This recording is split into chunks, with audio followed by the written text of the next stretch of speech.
अस्सलाम वालेकुम वरहमतुल्लाहि वबरकातुहू। ये मैसेज तमाम पाकिस्तानियों के लिए है। ये हम टॉक है, लेकिन हमारी और आपकी सबकी बात इसमें है। ख़ास तौर पर हमारे वो पाकिस्तानी भाई जो इस वक्त बहुत मुश्किलात का शिकार हैं और सामना कर रहे हैं इदारों का, बर्बरियत का और साम्राज्य का।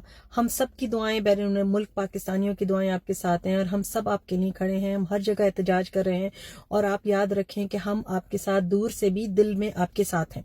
और हमारी दुआ है कि इंशाअल्लाह अल्लाह ताला आपकी इन कुर्बानियों का फल आपको दे और इंशाअल्लाह पाकिस्तान को गलत हुक्मरानों से निजात नसीब हो।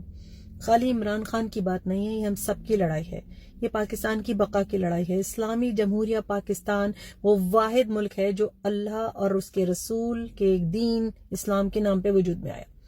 1947 में 1947 में जब हमें पाकिस्तान के ये तोहफा अता हुआ तो उसका मकसद ये था कि मुसलमानों को एक अलग मुल्क फराहम किया जाए जिसमें वो इस्लाम और अल्लाह और रसूल के बताए हुए, रसूल पाक सल्लल्लाहु अलैहि वसल्लम के बताए हुए तरीकों पे चल के अपनी जिंदगी गुजार सकें, जिसमें शरीयत का नफाज हो, जिसमें इस्लामी कवानीन हो, जिसमें किसी की इज्जत पामाल न की जा सके, जिसमें तमाम हुकूक जो हैं वो महफूज हों। लेकिन हुआ क्या, इन 75 साल तारीखों में पाकिस्तान को कमजोर करने की हर मुमकिन कोशिश की गई।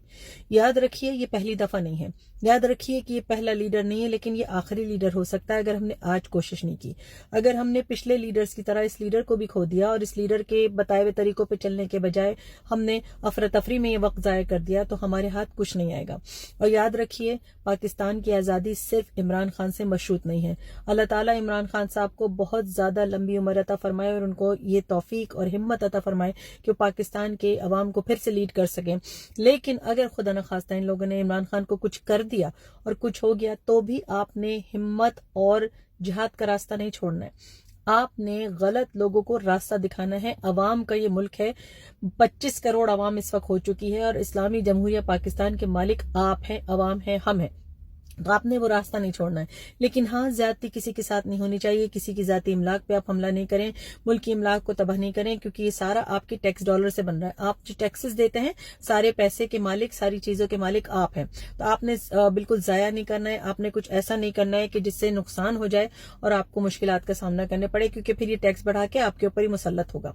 तो याद रखिए, किसी चीज को जलाने, तबाह करने से पहले ये सोच लीजिए कि मैं अपनी चीज तबाह कर रहा हूँ। ठीक है, तो आपने पुरअमन एहतजाज करना है, लेकिन एहतजाज का रास्ता उस वक्त तक खत्म नहीं हो जब तक कि इमरान खान को रिहा नहीं कर दिया जाए और बिल्कुल सही हालत में उनको उनके घर पे वापस नहीं पहुंचा दिया जाए। आपने जद्दोजहद को तर्क नहीं करना है और बिल्कुल सही रास्ते पे चलना है, अल्लाह और उसके रसूल के रास्ते पे चलना है और डरते रहना है। कानून के आगे नहीं, गलत कानून के आगे खड़े होइए और गलत कानून साजों के आगे खड़े होइए। अल्लाह आपका हामी और नासिर हो।